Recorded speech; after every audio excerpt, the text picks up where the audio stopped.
Hello everyone, this is Mike and Mitch, and we are actually driving back home from Banff, and we're going to answer some questions. What kind of questions? This is our first anniversary special, so personal questions. Okay. Yeah, personal questions, just in case you're curious. Okay. Okay, so we're gonna read some questions that I got from other vloggers and just from the internet. Okay, so we have 7 questions. So without further ado, I'm gonna start with the first. Okay, first question. How do you describe your relationship after a year of marriage?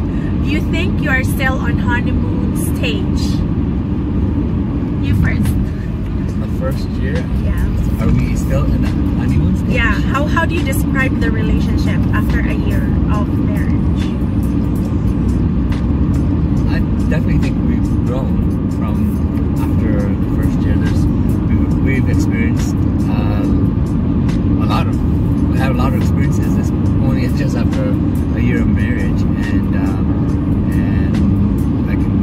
I'm sure you can attest to a lot of ups and downs and everything in between.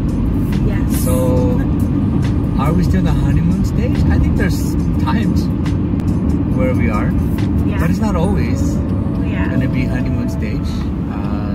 I think from the beginning, it's always like that, right? Especially in the beginning of a relationship.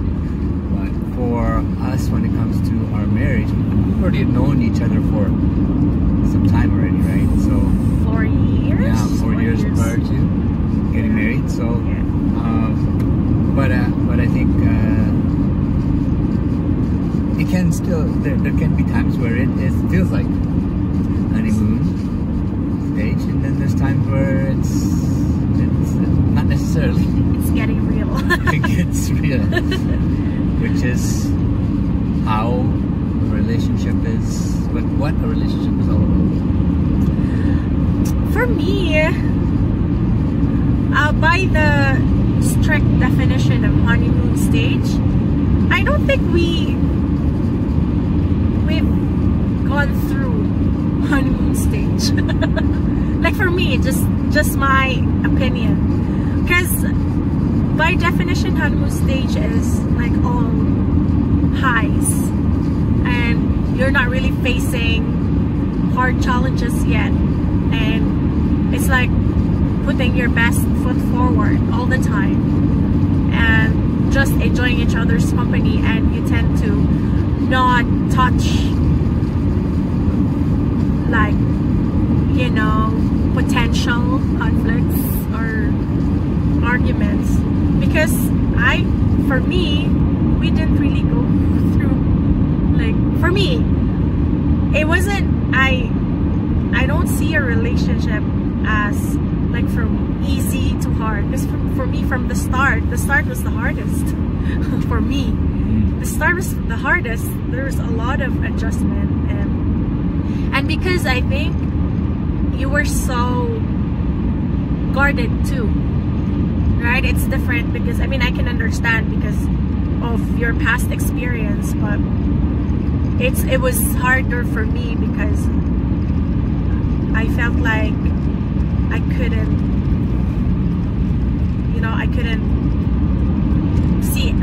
see everything. I couldn't like, what do you call it, penetrate in your real world. Like, I feel like yeah, but I feel like for me, like compared to other couples, they start from easy, and then they experience struggles. For me, like, just from my point of view, it was the hardest during the first years, and it has been getting better after every challenge that we face together. So yeah, for me, no honeymoon stage. No honeymoon stage for me. It's like, for me, gets real right away from my perspective. Yeah, but I think I couldn't ask for any other way of going through the relationship, because I'd rather have it real from the start than have false expectations and false hope and then regret later in the relationship. So yeah. Number 2, what do you love most about your relationship? First. Okay. What I love most about our relationship is that we can be brutally honest with each other, that we provide a safe space for each other to express our real thoughts and feelings, and that we are both growing individually and as a couple. Yeah. How about you? Similar. What I like about our relationship is that we're able to be ourselves in our relationship, and at the same time we're learning about ourselves and each other, and how we can kind of enhance each other within the relationship. Yeah. Okay. Number 3, what is your new discovery about each other that you didn't know before marriage? Okay, I know mine. Okay, you first. That it's very important that when you are hungry, you receive sustenance right away. Otherwise, you become hangry. Like hangry. Like hangry to the point of crying. Because you need to eat. Yeah. You. Okay, this is not about, like, I didn't discover this after marriage, because we started living in the same house on the first year of the relationship, right? So we kind of learned about each other's, nuances and the weaknesses. And before I thought he was a pushover, like a doormat. Like he would just just allow anyone to control you, or decide for you, and you would just accept everything that's given to you, and you won't even complain. Because I thought you were that kind of man 100%, but later on in the relationship, you're not really. Because before I thought you didn't have a male ego thing or that man's dignity thing, but I've discovered that yes, you have. It's just that before you were so obsessed. Yeah, but now you're not obsessed. You're like loving the right way. So that's why you don't say no to yourself just to say yes to me. So that's why now you live a healthier self, because you also do what you want and what you think is right, and not just because I am telling you to do things, or so what you do things because you want to do it, even though the idea started with me. If you don't want it, you don't do it, right? So I think I like that kind of man too, because I don't want a man who cannot lead me, or who can't decide for us. Because sometimes I also need someone to decide for me, or to be strong for me. Yeah. So that's a good thing, right? Question number 4. How do you handle household chores as a family? We both do household chores. Yeah. We don't really assign, like the two of us, we don't really assign I think because we just focus on our strengths, because like when it comes to cleaning, that's me. Cleaning the washroom, it's always me, because I'm not really satisfied with other people's cleaning style and the standard of their cleanliness. So I'd rather do it, because if they do it and then I'm not satisfied, I'm gonna redo it anyway. So I'll just do it myself.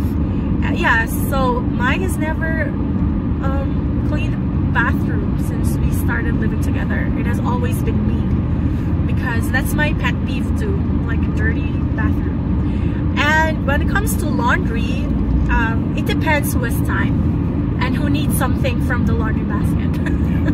Yeah, it depends. And folding clothes, it depends, but I think mostly me, right? Because I have more clothes. I have more clothes, and I change clothes more often. Yeah, and when it comes to cooking, we take turns. I think the only time that it was mostly me was during the first lockdown last year, because Mike was so busy with work that he didn't even have time to eat. So I did everything, like all the cooking and all the cleaning and everything. So that was really a tiring season of our lives together. And what else? In terms of doing the dishes, we both do the dishes, so it depends. Yeah, cleaning up the mess, mostly me. Taking out the garbage. Garbage is always you. I usually take out the garbage. Yeah, it's always you, because you have to go down and then carry heavy. Shovel the snow. Yeah, garbage bags. Yeah, I did once. Shoveling the snow. Yeah, I did once. I mean, I like it, but mostly because you go out. Usually, it's you who goes out and drive the kids early. So that's why you need to. Okay, so yeah, we're fair when it comes to household chores. The camera is shaking. Okay, next number 5. By far, what has been your hardest challenge as a couple? You answer first. Just answer the previous one. Challenge as a couple.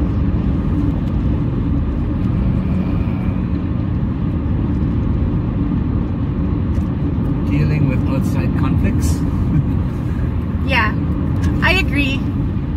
Yeah. Because I think between the two of us, we're okay.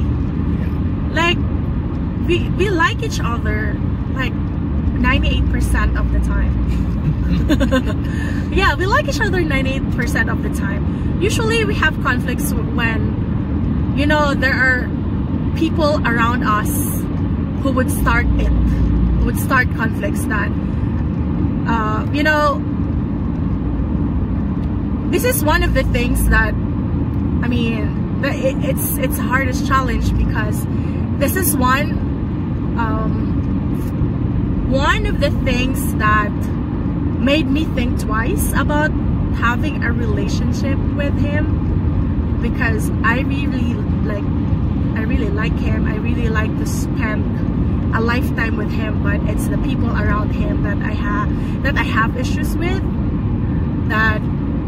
But then you can't really, you know, like, you can't really control how he reacts, because he also loves those people.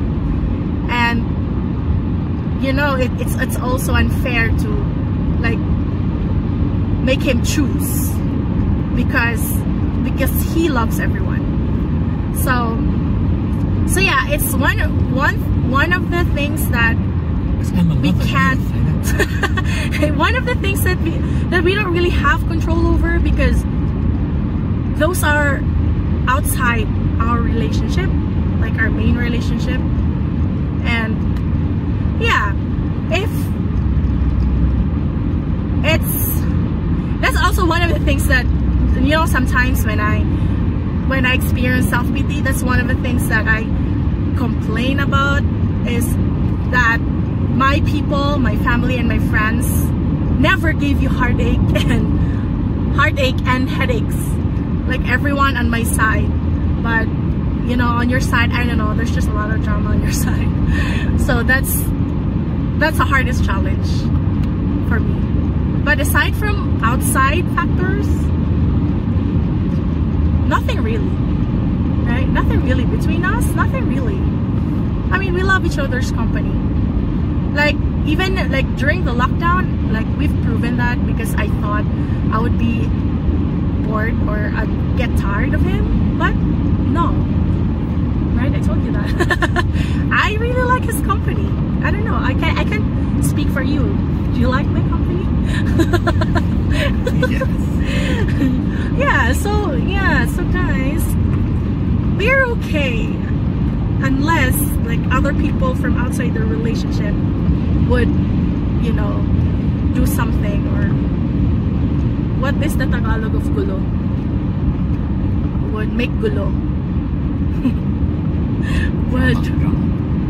would create drama. So number 6, how do you describe the dynamics of your family when the kids are with you?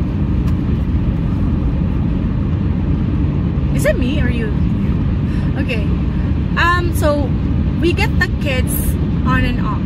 A week on, a week off. How do you describe it?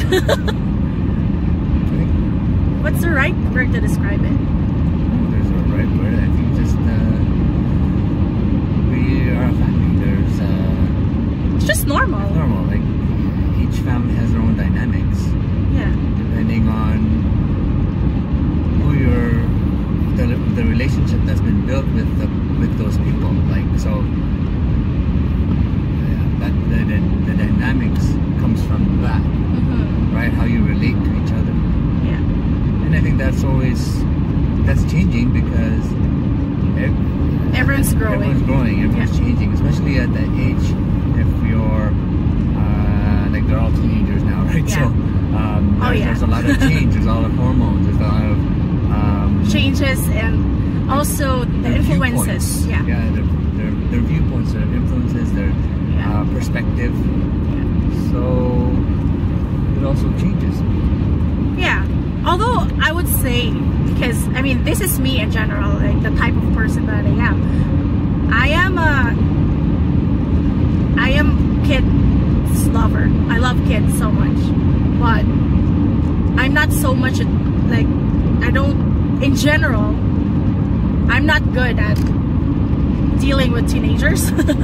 In general, like even before I met Mike, I was very vocal that I don't like teenagers. I don't know, it's just that I think that's also the stage that, like, looking at my own life, when I look back at my own life, I also didn't like my teenage self, because I don't know, like in general, teenagers are very judgy, very critical. They feel that they know everything already, that they have everything figured out, and then they criticize a lot, but they don't want to be criticized. And I mean, I also went through that stage. So when I look back at my own life, I also didn't like my teenage self. Well, and you used to work at a daycare, so you're comfortable with that age group. And not just that though, because like even at home, like my family, we're all kids lovers. Yeah. Mama, Papa, my sister. I remember when I was in elementary and high school, I would borrow a child from our neighbor that I could doll up and I could take care of. So I just love kids. Kids are very therapeutic, and you know, because they're so pure, that how they treat me is pure without any personal agenda, right? Because when they get older, you can't really tell, because sometimes they're just nice to you because they need something from you. But with kids, you know, when they love you, they love you. That's why I love that stage. Yeah. So, you know, family dynamics change. It depends on where is everybody at.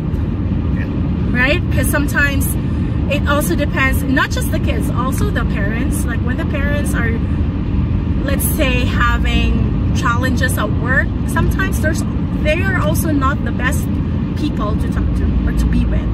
So it really depends. As long as you try to work it out, Yeah. then, and you don't give up on each other, then that's okay. And as long as the parents would continue to be there for the kids and, you know, teach them life skills and good manners. I mean, kids would always stray, like go astray. It's not, that's because they're kids, right? They need guidance. But as long as the parents are always there to correct them, then that's fine. That's normal family life, right? Okay, number 7. This is the last question. Yay. Okay, your child, your future child might watch this video in the future. So what is your message to your future child? What is a message? Yeah, what is your message? Who's answering? You.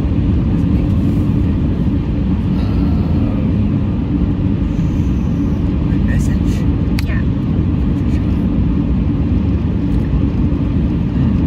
So imagine that your child is watching. Our child is watching. What's your message to our child?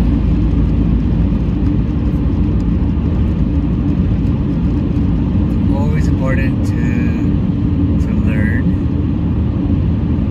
and that I or we would always be there for you as you grow and learn, and that we always support you. Above all, we love you very much. That's it? It's a weird question. I know, I haven't had that question before, so I know. I'm trying to think of what to say. Yeah, right? Because like, how can you say in a few sentences all the things that you want to tell your future child? There are a lot of things because There's a lot. but it's different because I've experienced with You've already experienced. yeah, so all I can think of is that if we reprimand or we might say things that is not what you'd like, but that's part of it, because I think the job of the parent, us as being parents, is to do our best to guide you to be the best that you can be as a person, for yourself, for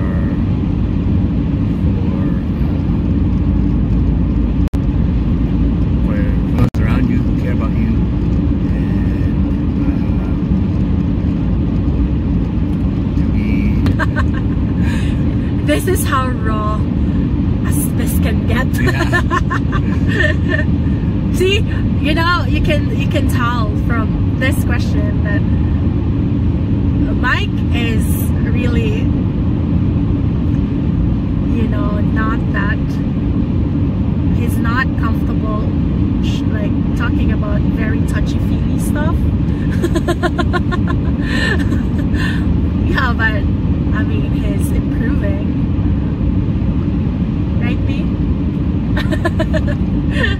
Yeah, because he also grew up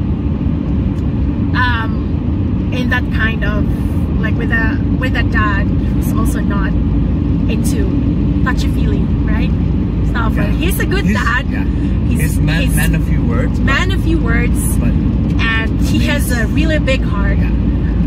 And he's a really good provider. Like, he really works so hard, but he wasn't really into touchy-feely stuff. So that's why that has a big influence on Mike. Okay, So for me, is it my turn now? Sure. Okay, so my message to a future child, actually I've been, you know, even when I was still a single, I was always thinking of, I actually wrote a letter to my future daughter or future son before I posted on social media. It was really long, but I'm just gonna make it short in this video. My message for you, my love, is that, okay, it's already given that I love you so much, of course, because you're a child and I am your mother. That's given. But I hope that you will grow to be kind, respectful,